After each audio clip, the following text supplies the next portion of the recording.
Great. Can I be heard?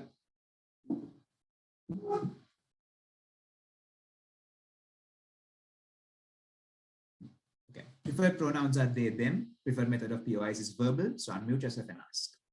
Yeah, that's it.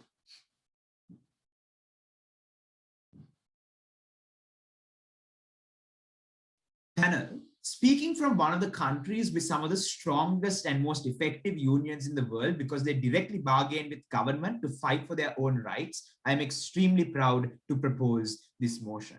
This debate is about collective action, and the best way to collectivize your action is through permanence. Permanence that you only achieve through government policy and government legislation. Let's talk about developing countries and what they look like. Historically, labor unions in developing countries have failed because of attempts to deal directly with firms. We propose that they deal instead directly with government to achieve their rights. When we're talking about labor unions in developing countries, it's necessary to note that what you need is basic legislation. Things like getting a basic minimum wage, so they're not working on slave wages. The fact that you're able to get things like maximum working hours, that means you're not able to be subjected to things like slavery. The fact that you are able to have minimum safety standards, that means that you're able to keep yourself safe and sustain your own existence. That is what we are fighting for on our side.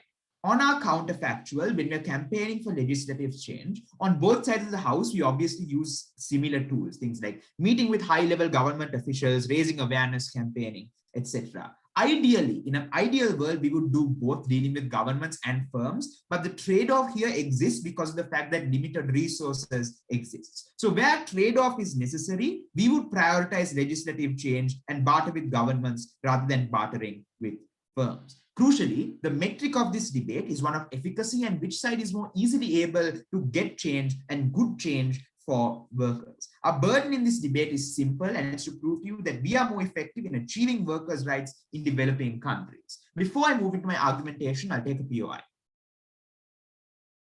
Okay, seeing none, first argument as to why you increase the probability of improving workers' rights through legislative change. And first thing I want you to recognize here is that unions have limited resources because you can't strike forever. You need to maintain and procedurize that time. Considering that, there is an important trade-off that needs to be engaged. Considering this, why are governments more accountable to workers, especially in developing countries? The first factor here is popularity, because strikes in developing countries especially hurt the popularity of governments, because in developing nations, the political system is extremely fragile. So you can easily lose voters to a multitude of other parties that can come up very easily. Considering this, governments want to maintain that popularity and strikes hurt that popularity. But secondly, the fact that companies in developing countries don't care about things like worker strikes because they don't have the ability to be held accountable by a consumer base. Because of the fact that most of these firms are in the primary and secondary sector and are export oriented, the vast majority of your customer base is in other countries, like in the developed world. So that considering that, it's very hard for your consumers to do things like hold the firm accountable. But even when you're talking about local consumers, they don't have the ability to boycott either because you're poorer, as well as the fact that you have less choice because of things like local monopolies or local oligopolies. You don't have the ability to shift to other forms of getting that need because they simply don't exist. But on a second level, considering that the working class outnumber the owner class in developing countries, and the reason for this is because very few people actually rich in these countries or rich enough to assimilate the factors of production, that means that the votes of the government, which are based on the votes of the masses, matter most when you're talking about the votes of the worker class. But secondly, the fact that general disruption actually creates more noise, because now in a developing country, your problem when you strike becomes everyone's problem, because when you do things like strike, you hurt everyone else to a greater degree. That means that they have an incentive to ensure that you are going to push for that rights to a greater degree, so you have greater critical mass behind the movement. But on a second level under this argument, companies are more easily able to undercut workers on their side and prevent that change from happening in the first place. Because recognize that there's an ability of firms to fire workers who strike when you negotiate with firms directly. Because recognize that on both sides of this debate, firms have an incentive to fire workers who strike and replace you with other workers. This is especially important in developing countries with large populations. The difference is that on our side, labor unions are no longer localized to a single company, but instead push for legislation. And that means that you're talking about entire industries. What does this mean? It means that the ability to undercut other workers who would have worked for lower wages no longer exists. Because now that you're across an entire industry, there is no other worker who can replace you, because every single worker is striking towards gaining legislative change. That means you've created more collective power to actually push for that change, which means you're unlikely or unable to be fired for campaigning in the first place. And that is that crucial point, because on their side, there are factors that prevent you from striking at all. We eliminate that on our side through greater amounts of collective action. What does this collective action do? It eliminates the dual level of power asymmetry, because I've established that direct negotiation is with one union while legislative change is across multiple unions. This means that now that legislative change is a common goal of an entire industry's worker, you can overcome that power asymmetry through collective action between unions themselves. So comparatively, at the end of this argument, they've proven two things. Firstly, that the incentives of governments means you're more likely to improve the lives of workers on our side, but secondly, that firms are less able to undercut workers on our side. Okay. My second argument now is going to prove to you that we create a more permanent form of workers' rights. And this is a separate metric from the idea of likelihood. Because regardless of probability, if we're able to prove that you get more permanent forms of workers' rights on our side, that's another path to victory in this debate. So firstly, I want you to recognize the context of policy.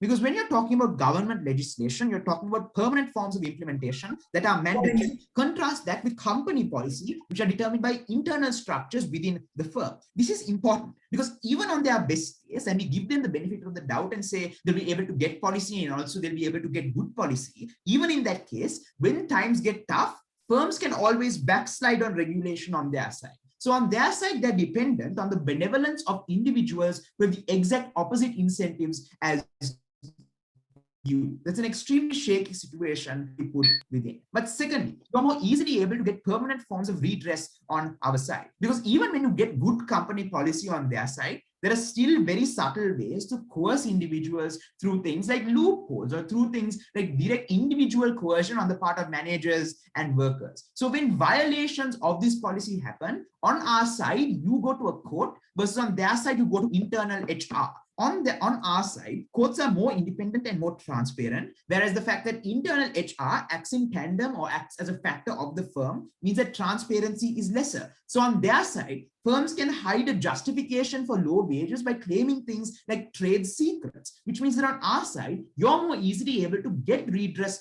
for these individuals. That means that the amount of legislation you get is actually not only greater on our side, but the security of that legislation is greater, which means that workers don't need to feel that sense of insecurity, which could drive them into actually taking up more coercive factors or more coercive forms of employment later on. Because we've proven to you, one, that you're more likely to get change, but also that you get better change on our side, propose.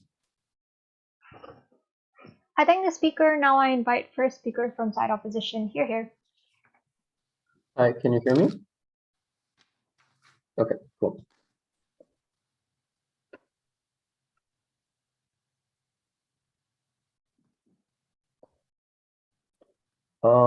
I'd like my POIs to be anything but the chat. So visual or audible, just don't put it in the chat because I will never see it.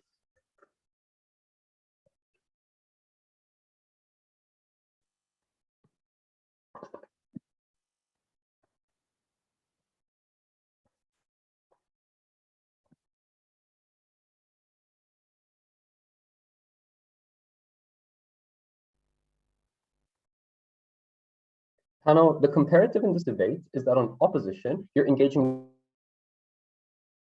with MNCs exclusively, whereas on proposition, you need to deal with governments and all the lobbying power that MNCs now have, burden for labor unions to be ineffective in actually engaging in laws and legislation that be effective for workers. Couldn't be prouder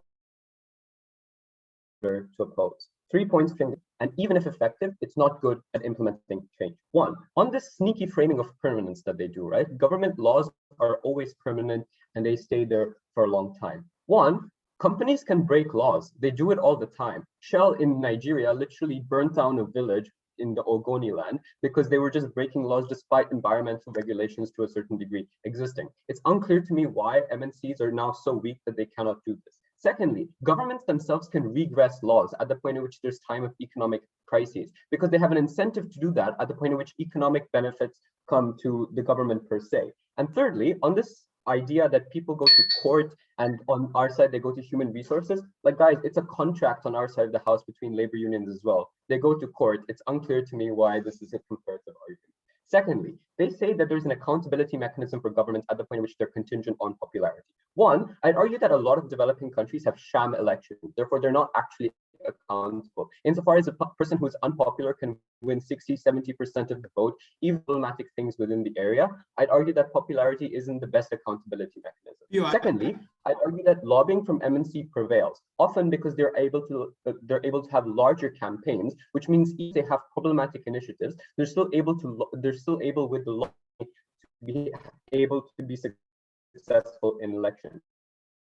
And accountability isn't because if I am someone who isn't affected by certain regulation, I might still vote for a particular party, even though they're bad for labor regulation. It's unclear to me the specific connection between accountability specifically for workers and like the government in its entirety. No, thank you. Thirdly, they have this weird argument about on our side of the house, you only talk about one specific company, whereas on their side of the house, you talk about the entire industry. Panel, labor unions exist for the entire industry as well. Like you have an agrarian labor union.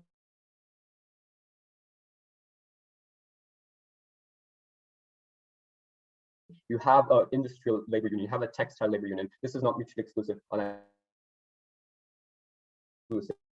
I'd argue two things. Number one,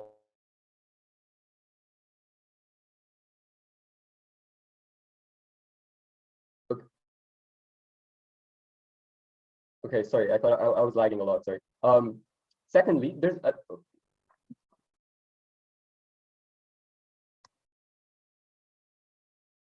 Perhaps you can try turning off your video.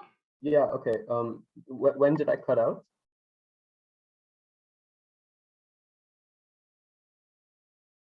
Right when you were beginning your first argument.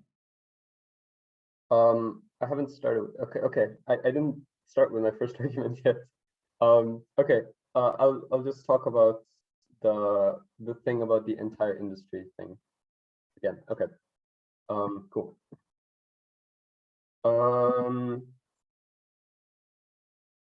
Yeah, so labor unions exist on entire industries insofar as you have an agrarian labor union, etc. Secondly, often on their side, you have shallow policies because you need to talk about everybody rather than just a specific labor union, which means that someone like teachers do not necessarily need minor hats insofar as they have specific policies that will cater to them. Masha will talk about more of that in her second argument. But thirdly, there's often an opportunity cost at the point at which different labor unions have infighting insofar as which policies they want to implement and prioritize, which means even if they have some sort of effectivity, it's not going to be wide-ranging policies that are going to actually benefit workers. It's going to be shallow policies on a certain amount of issues that government actually has enough political capital in order to implement. First argument, that lobbying government is ineffective, or even if it's effective, it's still problematic. Before I go on, yeah. Do you concede on your side that current firm policy surrounding labor rights is terrible? Yes, that's why we're trying to change that. Okay, but we think that the way to change that is to direct power to the companies, the ones who are actually the problem, rather than shallow policies to the government. It's a question of which stakeholder we're targeting. We say MNCs or companies are more important. Okay, one, what is the incentive structure of governments, right? I think generally it's economic development, particularly because these are developing countries. Often the entire economy is predicated on the fact that they have low environmental regulations. They have low labor regulations, which is precisely why MNCs come in the first place. but they want to keep it that way. They don't want to increase regulations because they're happy with the economic development or the economic benefits that they as a government are getting. That's why in Kenya, after a 3-year strike, literally nothing changed, and they had to stop the strike because people were dying at an incredibly high rate, right? Because the government didn't want to change anything because they were happy with the economic prosperity. Secondly, often governments are corrupt. They can accept bribes from MNCs, and even if they aren't corrupt, there are legal methods of MNC lobbying which prevent governments from actually taking into account what's most popular for individual people. The comparative then is MNCs probably lobby on both sides of the house, but on their side of the house, you have an extra middleman that you have to go through vis-a-vis the government, because now you have to deal with the government and the MNC's lobbying power, whereas on our side of the house, you can deal directly with MNCs and get change on a more structural level. Secondly, even if governments have the best incentives ever, there's still a problem of ability for governments to change things. Number one, often governments are bureaucratic and slow at implementing change, which means even if something is changed, it'll actually implement in another 20, 30 years, in which time it won't be even a problem for like the current party to be dealing with.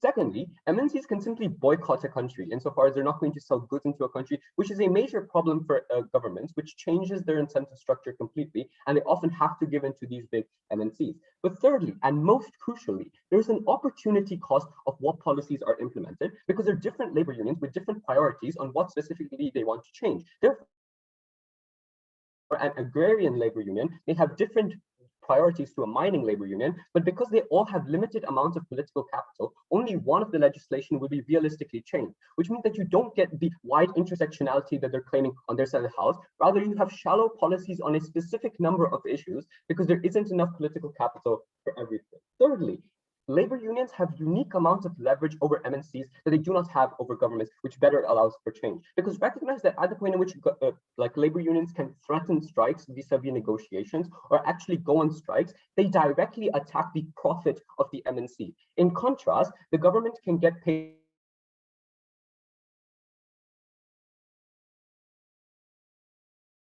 from other factors, and often it's still much affected by strikes where MNCs are directly affected and are likely to acquiesce to problems. Furthermore, and this is at their very, very best on prop case, even if you have change, even if they're relatively good policies that you have changed on their side of the house, the only way that MNCs will be obliged to follow this change is if you have good labor unions in the first place, right? And this is unlikely to happen, whereas on our side of the house, at the point in which you have specific contracts that change things within MNCs, you're much more likely to have change on a structural level. So because proposition's case is ineffective at changing things on a specific level for people who need it the most, and because their accountability mechanism doesn't work, in contrast to numerous layers of analysis that the government is ineffective at benefiting workers, couldn't be proud to oppose. I thank the speaker, and now I invite second prop to continue the debate. Here.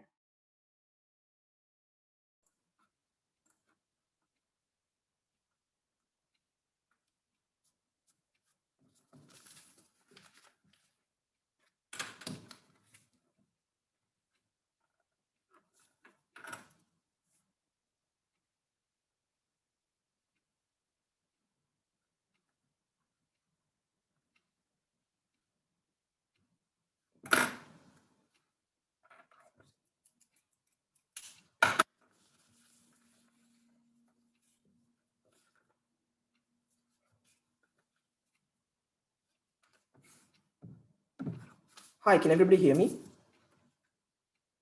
Good. Just give me a second to get my notes. He, him pronouns, and I prefer POIs over voice, so just unmute yourselves.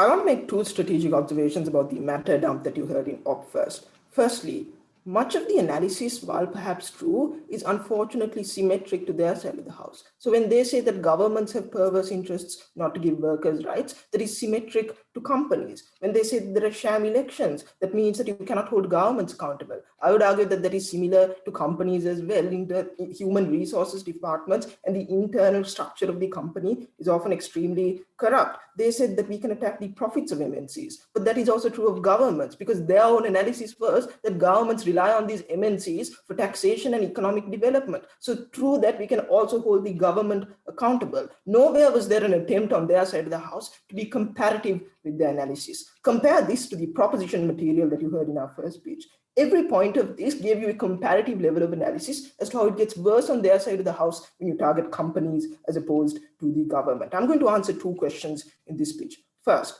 which side increases the probability of achieving workers' rights? Secondly, on which side do you achieve a sustainable form of these workers' rights? The first question then on the probability of success. And they say a number of things here. Firstly, that there are sham elections, the governments are not affected by regulations, and that lobbying by MNCs exists. I have three responses to this.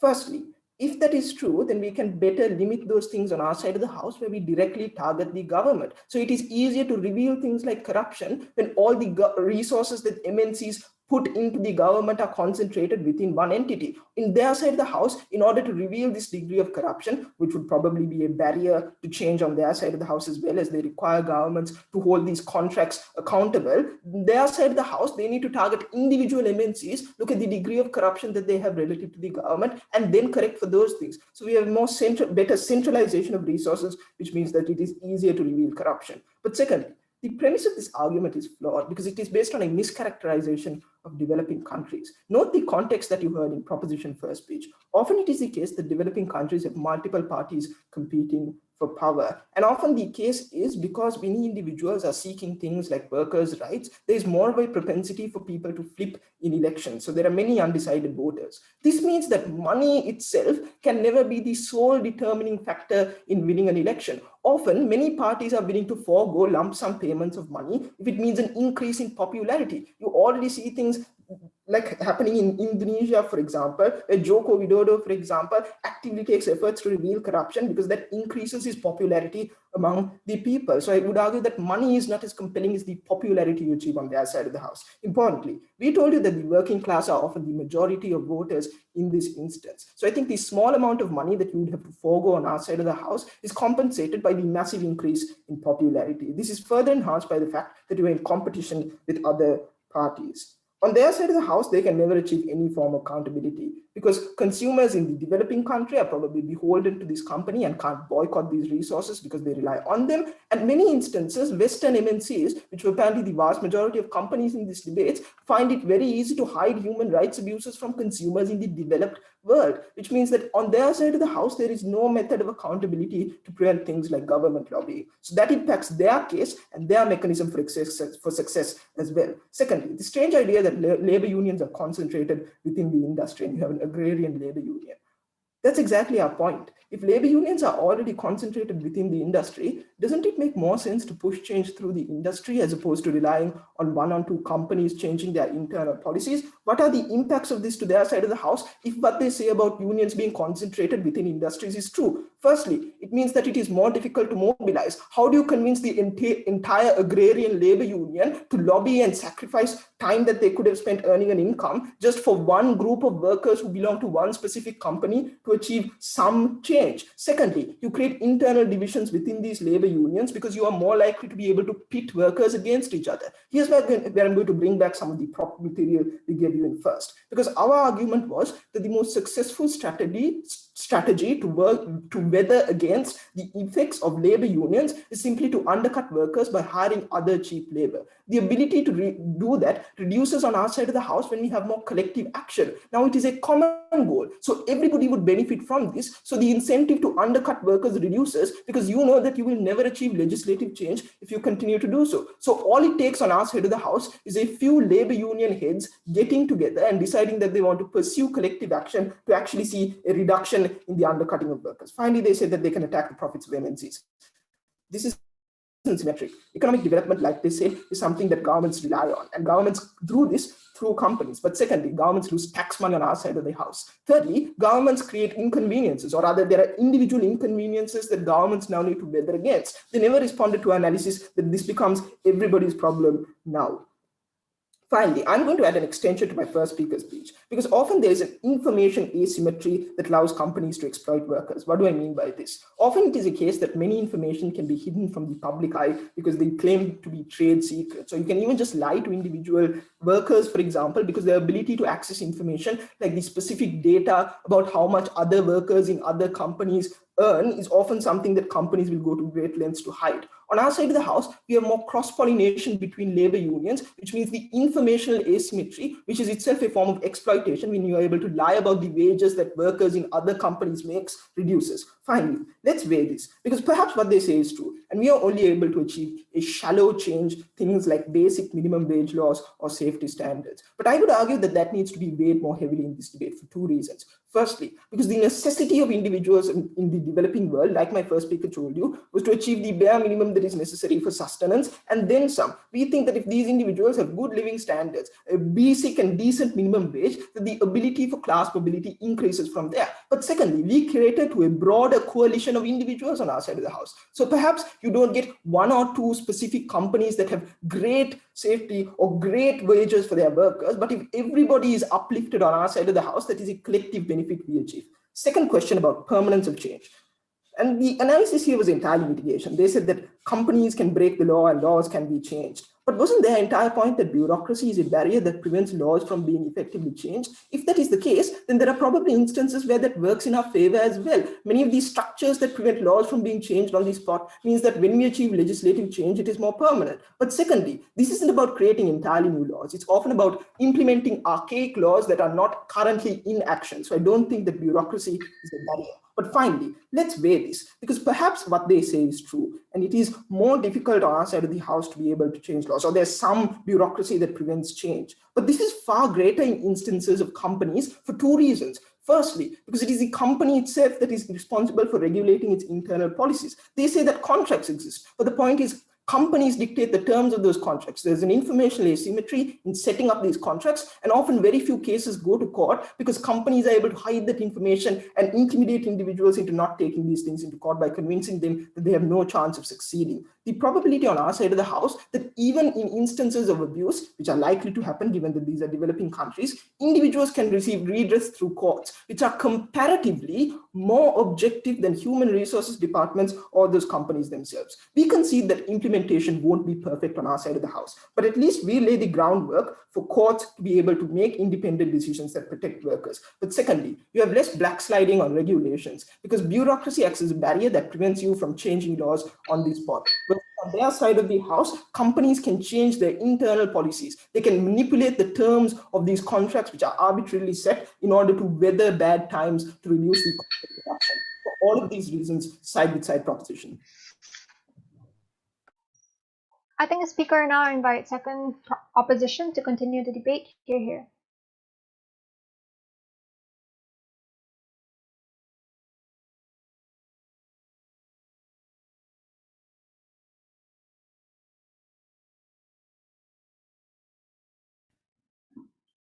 I would prefer vocal or visual POIs, and if you all can hear me.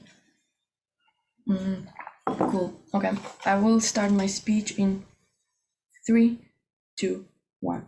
Side of proposition accuses us of like companies not actually like manipulating contracts and stuff like that, but note that this also happens on their side of the house, and even more at the point at which you don't have labor unions that can keep these companies in check and actually check what they're doing, but they're more likely to focus on the government and how government can help them. So firstly, I will go through a few negations, and lastly, moving on to our second argument, talking about how only on our side of the house we're able to cater to specific needs of a certain sector, of a certain company, that cannot be accomplished through like universal legislation that happens on side of proposition.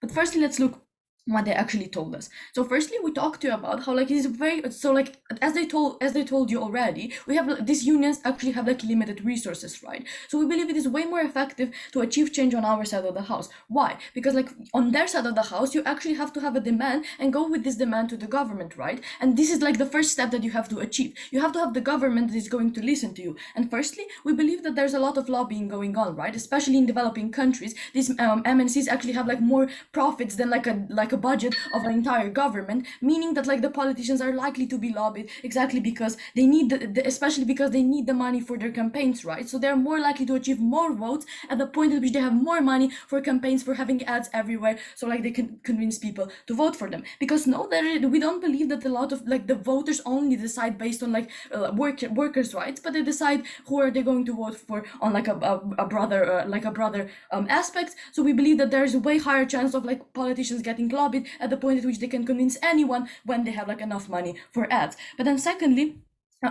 also note that like on our side of the house, the government is not likely to actually, or the government can also be like regressive. As we already told you, like the government, these laws are not permanent as they're trying to provide to us, because like laws can still change, right? And then secondly, we also see that the government can actually like pass regressive laws, such as we see in India when they were trying to pass a law that is going to harm the farmers. So they actually had to protest against the government that was going directly against the rights, directly against the incentives of the working class people, meaning that the government cannot be like seen as like a universally benevolent actor. And then lastly, we believe it is way more likely to be like actually efficient at the point at which you're targeting directly one company. Why? Because you have more power against one company than you have like against all the against all the government that is also lobbied by the company, because you're directly harming the company's profits, right? Like the company's only way of getting money is through like their workers actually working. And on a comparative, government has like many other sources of income. They have like taxes from like random people. They have like, and also note that like not the whole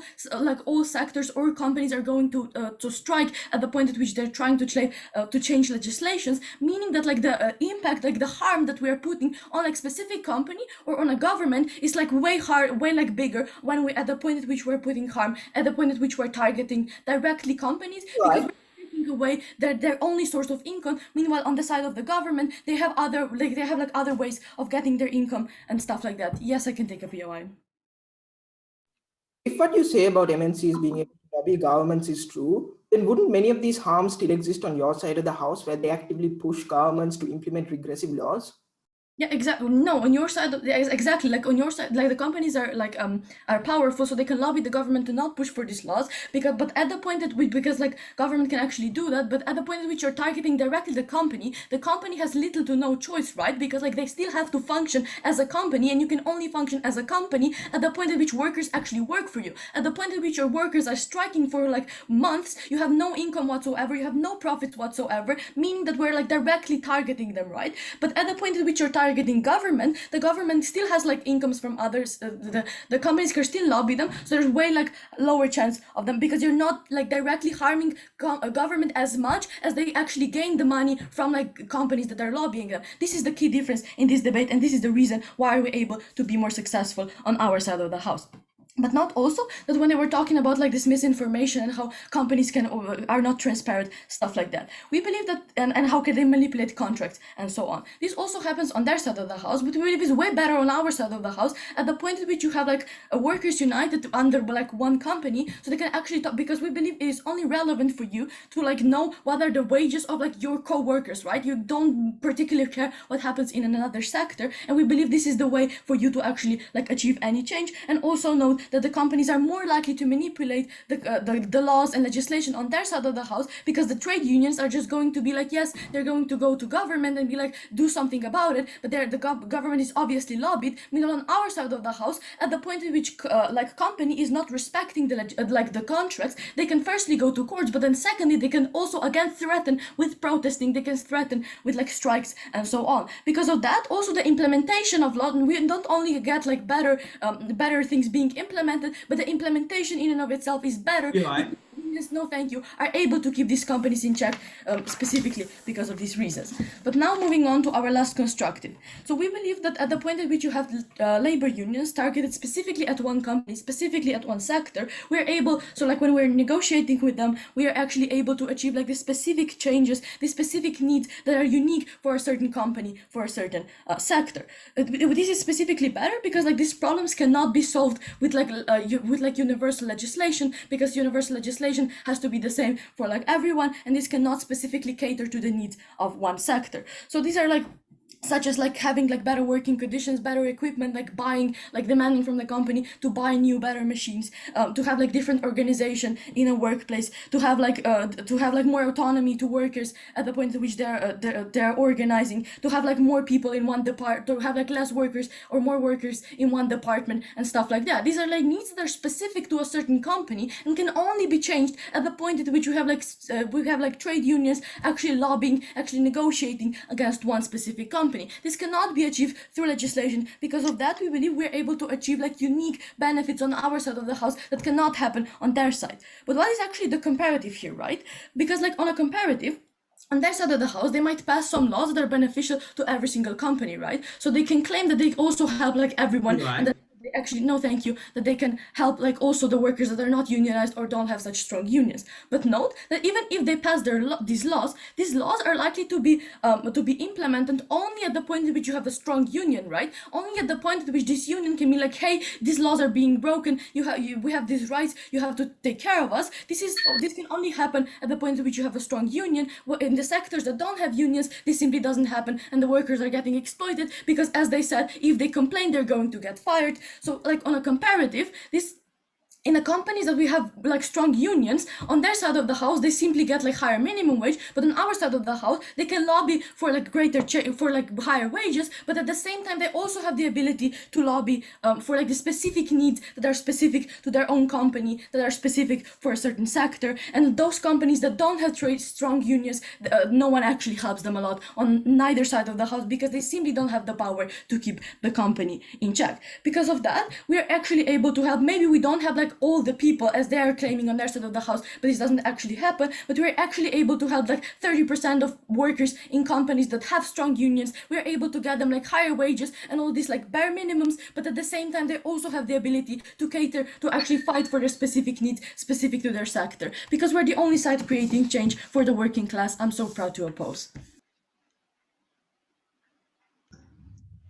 I thank the speaker, and now I invite proposition with Pierre here.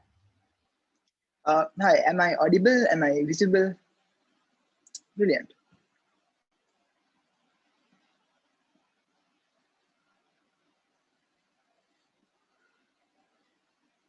Before I move on to my clashes, I think there's two big things you need to note from Op2. Firstly, the case doesn't really evolve in this debate. All she does is give a repetition of Op1 just in different phrasing. Her third argument is Op1's analysis on intersectionality just worded differently. But the second thing you need to note is that they never respond to Chanidu's new nuanced, evolved version of our case, i.e. that governments care less about money and more about popularity and votes. He gave you an extension on why workers are more likely to be abused and exploited by companies. That's never something they respond to on their side. So they're doing a very bad job at responding to Ashwin's speech, but they don't respond to Chanidu's speech at all. I'm going to answer 2 points of clash in this speech. Firstly, are governments themselves conducive to change and helping workers? But secondly, do the internal mechanisms of companies allow for change in workers' rights? First clash then on governments and whether they're conducive to change. Panel, I'd argue that if they're going to say that governments are so corrupt, have shamble elections and are influenced by companies, they can't argue that characterization. Do you know why they can't do so? Because it is very hard for a labor union to take your internal contract you have with the company and go to court if that very same company owns the government. They can't run that analysis in tandem with the fact that people can leverage courts and everything and get their rights. So you need to recognize, for us to have this debate, there has to be a mid ground where both sides have to engage with the idea that governments and companies themselves can be separate entities. It is not always the absolute worst case that governments are corrupt to the point of Kenya. So here's where we're going to break the analysis. Even if I'm going to cross the flow and go to their side, even if governments care about things like financing, they can always get that financing from other mechanisms. They can either get local donors, etc., private individuals. But recognize you cannot get votes and popularity that easily, because the analysis that we specifically gave you is that the working class is a majority compared to the privilege in developing countries. Analysis they never respond to.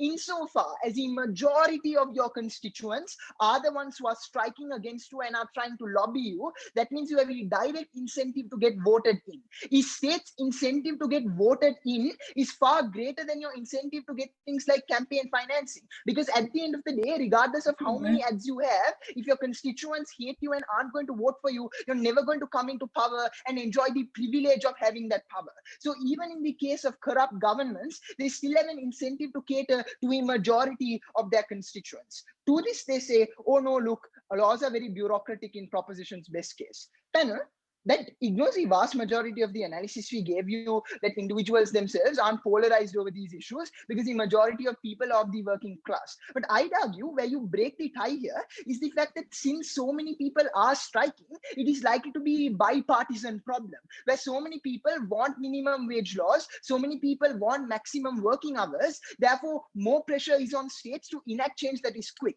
Tie this up with Shanidu's analysis on how you're likely to have these laws just not enforced properly. So what we're pushing for is, if these laws aren't there, to get these laws in the first place, or better enforcement of these laws in the first place. That is analysis they never respond to. It's nuance Shanidu gave you, they need to deal with.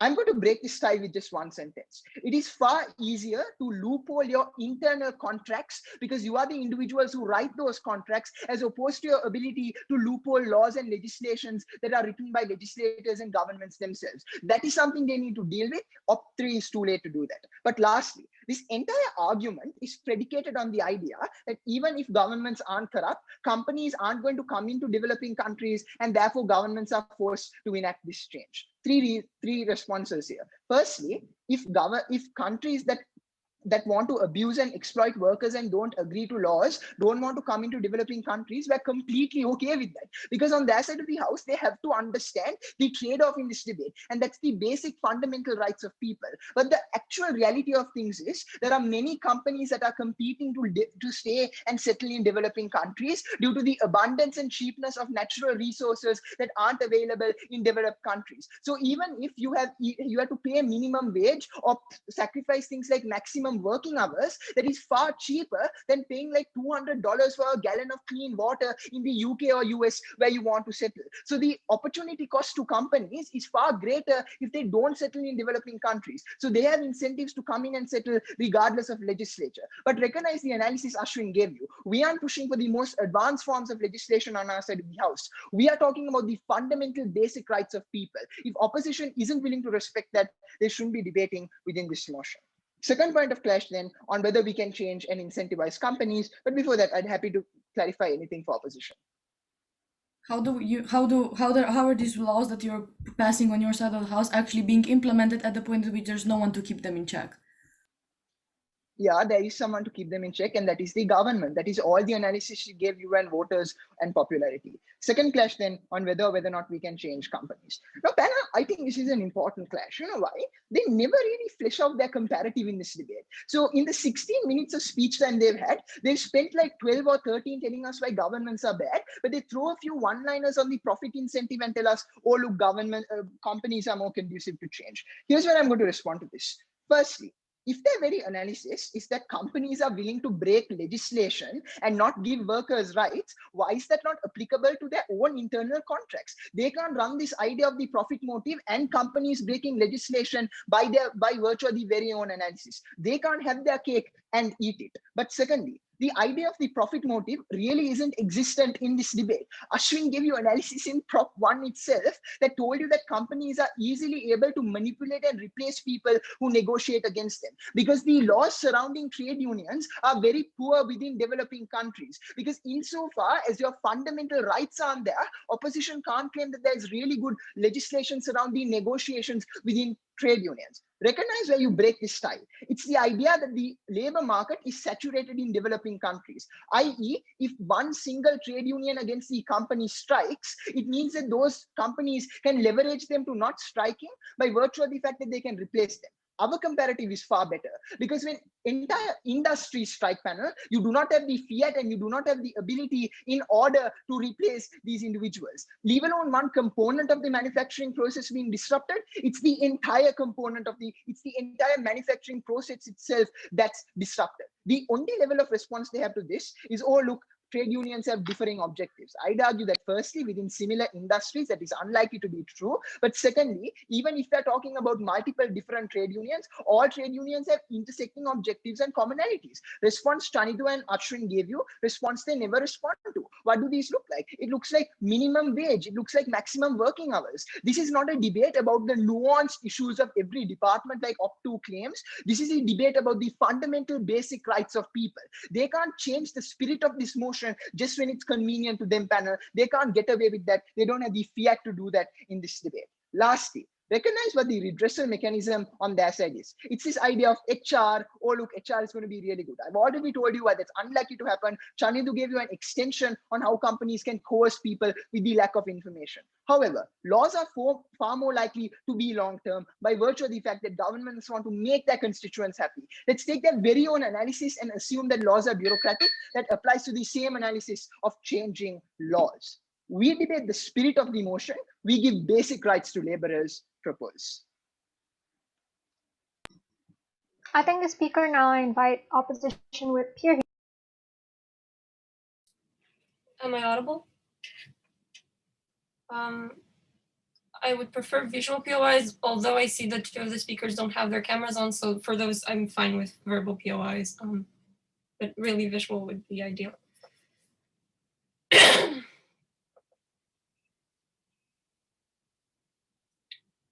Panel, I find it amusing how 2 minutes of third proposition speech was calling us out on not being able to engage with the argument about popularity, at the point in which even Annika, at the beginning of his speech, negated it, at the point in which Masha pointed out the flaws in the idea of popularity. And I will do so in my first clash as well. In my speech, I'll do three main clashes. Firstly, I'll talk about who is more effective in providing change. Secondly, I'll talk about who is more effective in sustaining said change. And lastly, I'll talk about what change is better on each side of the house. Let's start with the first clash, who is more effective in providing change. Proposition seems to think that it's the government due to the idea of popularity, which is like people are not going to vote for individuals, and in which terms people had strikes. Panel, I find it already hard to believe that is so, at the point at which there was numerous strikes in recent years that simply had long-term effects and still had the same government afterwards. The example was Kenya, the example is Indonesia, the example, for example, even is India. So why is that so? The fact is that a lot of these countries have either sham elections, some people have incentives to listen to actual companies, and lastly, this is really important, there's a thing called lobbying and donations for different types of people to be actually popular. Panel, recognize that lobbying and donations don't only work with the idea that you're going to persuade the government in order to do certain things, but also you can control which government is going to be in power through giving them the ability to market themselves. That is to say, populism, something that is extremely effective in not only developing countries, but also in the global north, at the point in which people have literally been swayed by those exact ideals. That because we don't vote with a magic foresight that people are going to make better laws or that they're going to sustain laws in the future, but rather we vote on how we perceive the individuals that are candidating. This popularity is inherently based on how much money you get. You get money if you're catering to the companies. You get money if you're going to promise them that you're not going to destroy their businesses, if you're not going to actually sustain the ideas of a minimum wage, if you're not going to implement a minimum wage in the first place. That is why popularity does not work in developing nations or any sort of nations when it comes to that. Democracy is flawed in capitalism. Now, the comparative here is essentially companies, and recognize that in general, like companies are directly contingent on, in fact, the profit. At the point at which we have a strike, companies are going to be hurt by the profit, by since they don't have a stable income otherwise. Recognize that the comparative here is that governments aren't directly hurt by worker strikes and the comparative, because okay, a couple of percentages of their income are probably going to be lower at the point at which a couple of taxes are going to be hurt if companies are going to be hurt, but comparative, the majority of their income is throughout the entire industry, throughout the entire economy, throughout the entire the entire thing that is going to work further through donations, further through the actual citizen taxes, further through the aid that is coming from the developed nations. This is the comparative. Governments do have a stable income, and even if governments wouldn't be, the people in power do have a stable income at the point at which the companies are donating to them because they have an incentive to do these different things. Companies have an incentive, these people do have a stable income. That is why popularity is not going to be effective. That is why strikes are more effective on things that are directly going to be impacted by these laws. Second clash about how people are going to be more able to sustain the change. Proposition cites permanence in the idea of it's a law, but like they just say that they don't actually address the idea that laws can actually be oftentimes change. Recognize that on a comparative, permanence does not applies to a law at the point at which there's going to be a different government that simply changes the idea of a law. Or for example, there is going to be a crisis in which people are not going, they're going to be lowering minimum wages, which happens in already developed nations. And like the comparison here is a contract which in fact is permanent and can be cited even after it was, broken for a couple of years and can perhaps be cited in the next few years in the future. That is to say, we have a permanent way to keep companies accountable in our side of the house. Their side of the house can simply change with a different government. Now, but let's say that these permanence happens on both sides of the house. What happens provided that these laws get actually passed and contracts get passed and like continue? Which side of the house is better able to sustain them? And like we're likely to concede with the fact that it's probably similar when it comes to courts, right? Courts are unlikely to be listening to individuals. You're unlikely to be able to be, you're unlikely to be suing the companies in the first place due to corruption, due to like just in general companies having like a lot of money for lawyers and people being unable to be winning these cases. But panel, note that courts at the point at which are unreliable, we need another way to mechanize keeping companies accountable. How do we do that? Strikes. We do it strikes through specific companies, and this is the only mechanism that we provide to you on our side of the house, at the point at which we're keeping individual companies or multiple companies when it comes to multiple industries accountable towards the things that they're actually misusing. This is uniquely possible on our side of the house because there's not going to be a strike against the entire system when a company is going to be breaking these laws. On our side of the house, we're giving you a unique ability to keep these laws and contracts in check. Third clash when it comes to what type of change happens. Before I move on, I'll take a POI. If your idea of the profit motive exists, doesn't workers clashing against the government also affect the profit of companies? It's probably going to affect the profit of companies, yeah, but the governments also have additional incentives that are going, like additional profits that are also going to be there. That is to say, companies are always going to have a lower profit on a set. The governments perceive companies as something that is going to sustain their income in the long term. Governments perceive something that is going to actually give them popularity and the ability to sustain power. Even if companies are going to be lower on a comparison, and thus governments are going to have lower lobbying power on a comparison, they still have this permanent idea. They're not inherently hurt by the actual strikes. They still have a permanent income that is not going to hurt them, and thus they don't have an accountability measure through strikes. This is the comparative, and even though it might be effective sometimes, it's definitely not going to be effective at the point at which you literally have a permanent way of which you get and you're not hurt by strikes. Third clash about what type of change happens. Because proposition claims that like concedingly minimal, better minimum wages, more worker time and things like that, opposition claims specific changes that we need in different sort of sectors. In this clash, I just have to illustrate why you should vote for our side, even if like both sides of the house provide you with the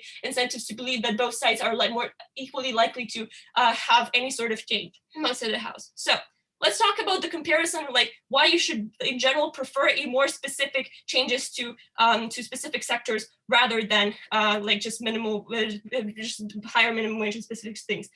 Two main reasons. One, because people need these things more. That is to say, when we're talking about safety measures, people probably need safety measures at the point at which you have, for example, a safer tractor if you're in a farmer coalition. You probably need these things. Like these things are something that these individuals need urgently and definitely need them more. And it's not something that is going to be blanket and is also only going to help the majority of individuals. That is to say, something that this is an analysis that came from first opposition onwards. And secondly, these things are more likely to be held accountable at the point at which they are also going to be more ability to be effective. That is to say, once if you don't have a tractor, if you don't buy a new tractor, you're likely to be able to go to actually strike, etc., etc. But like you're not going to be able to sustain these things at the point at which worker time is not going to be as like likely to be held accountable. It's not clear if people are violating these things. Also, though that this directly clashes with the idea about who writes these things, that is to say, when it comes to either individuals in the government who are more capable or individuals in the people who are like demand these things. Like these people know what they know and know what they demand and know what they need. They need new tractors, they need new equipment,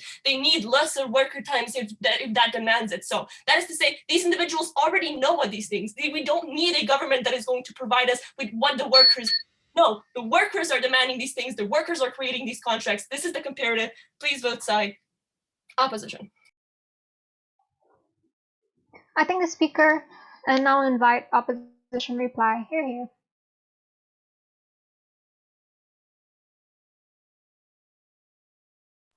Can you hear me? Okay, I hope it won't cut off this one.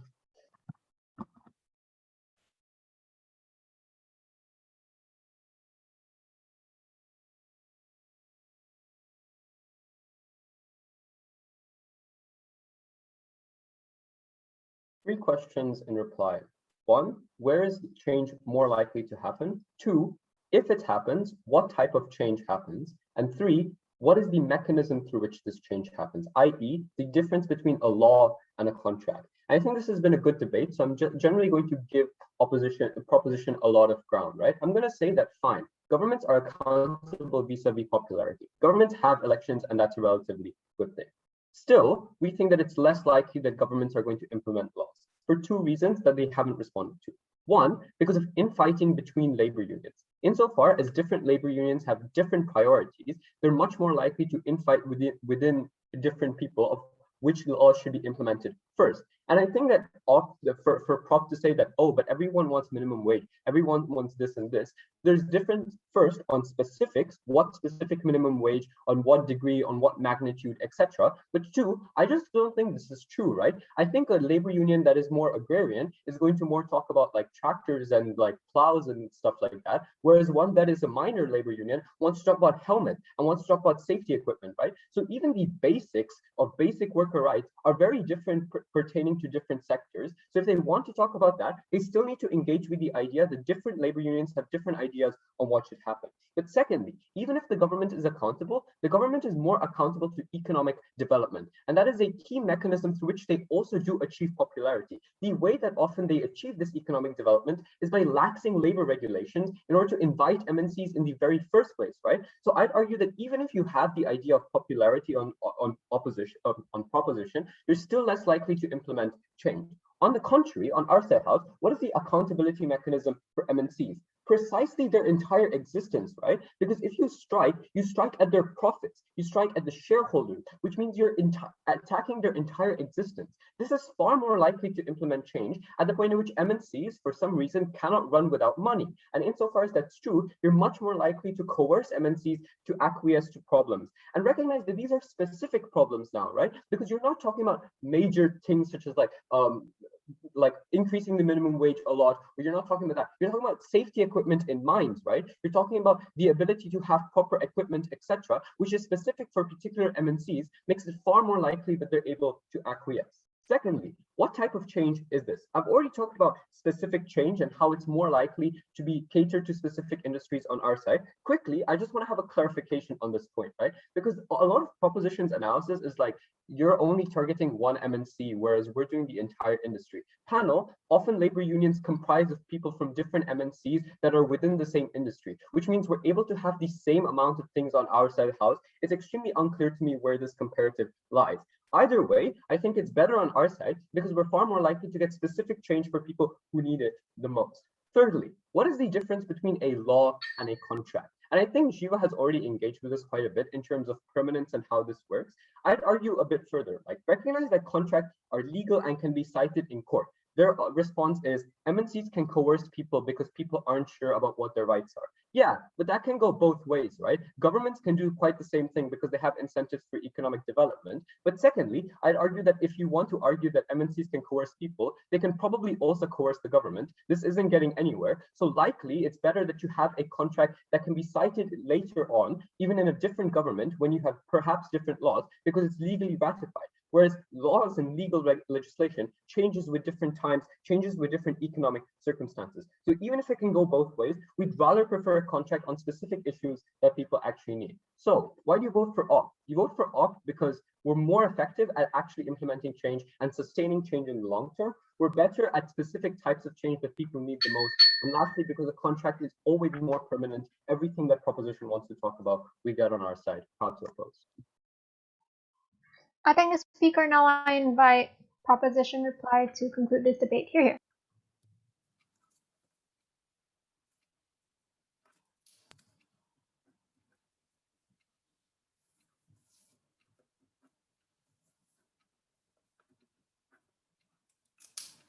Hi, can everybody hear me? Good. Just give me a second.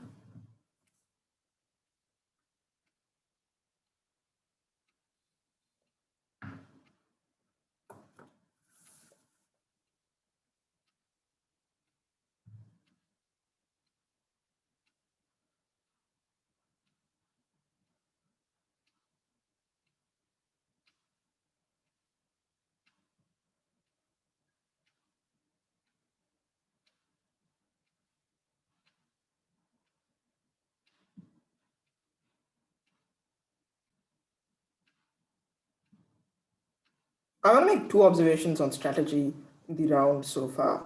First, opposition strategy throughout has never been to give you an actual mechanism for success, but it is to say that in the world in which they do succeed, that things might be marginally better, that contracts might be marginally more permanent than laws. Where is the actual mechanism to success? Where is the actual process by which you lobby an individual company to bending over if, as they say, these companies have the money to be able to buy up entire governments and have 2 or 3 times their GDP? We give you a far more realistic context. And we analyze the process through which we strengthen labor unions by reducing the ability of companies to undercut workers, the primary strategy through which they resist change. So that important analysis about how they can no longer undercut workers within the industry was never responded to. We hear like a 30-second clarification in the replies page about how you can combat multiple MNCs. But hold on, wasn't all of your analysis on benefits about how you can target exclusively one MNC and about how that increases pressure? So I don't think that you can switch stance in the last 2 minutes of your reply speech and try to claim that benefit as symmetric.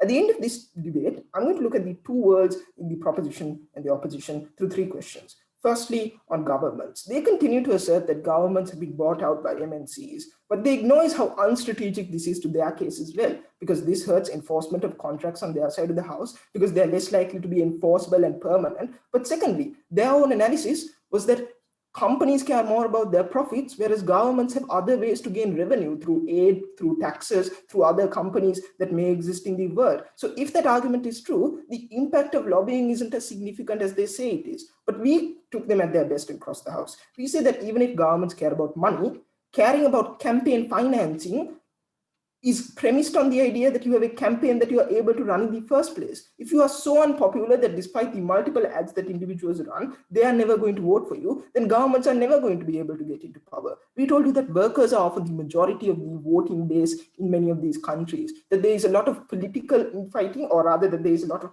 political bipartisanship on these issues, and more specifically that parties and voters generally fluctuate. They never responded to any of this analysis. In Op 3, they say that what changes our vote is how we perceive governments. And in our world, if you perceive governments as not giving workers rights, and if that impacts your own life and makes it an inconvenience, then you are not going to vote for these governments. Second question on unions. And here is where we see the missing engagement from opposition. They never responded to 2 things in our speech. Firstly, collectivization, and about how we create a critical mass that is necessary to push governments into taking action. Or secondly, about how we prevent unions from being undercut, because now we have a common and collective goal that industries can rally around. Finally, I want to know the weighing in this clash, which is probably the most important component of it. Because in the last 2 speeches, they try to push this idea there are specific demands, that farmers need trucks and workers need helmets. But guys, that's not how laws work either. Laws aren't like give farmer a truck. It's about implementing minimum safety standards that are probably broadly applicable within multiple industries or within the same industry itself. This was analysis that you heard in the Prop 3rd speech. But secondly, even if they claim their benefit of specific and exact demands, that probably compromises on giving everybody a bare minimum living standard, a good and decent minimum wage and good safety standards, which is probably the priority in this debate, because A, we cater to the vast majority of individuals, and B, those are actually the needs of individuals in the developing country. Final question on checking mechanisms. And the metric by which you should judge this question is fluctuation. Which fluctuates more, laws or contracts? They say that contracts are more legal. I don't know what that makes laws illegal. The fact is that their own argument about bureaucracy means that it is more difficult to change laws, that courts are generally more ostensibly independent than the individual HR departments, that contracts that you write are easier to work loopholes into as opposed to laws that are written by governments and the legislature. So I think the unintuitive analysis about fluctuation ought not be brought in this debate. I think our analysis was far clearer and more intuitive, that laws are what compel governments to act and not contracts. For all of these reasons, side with side proposition.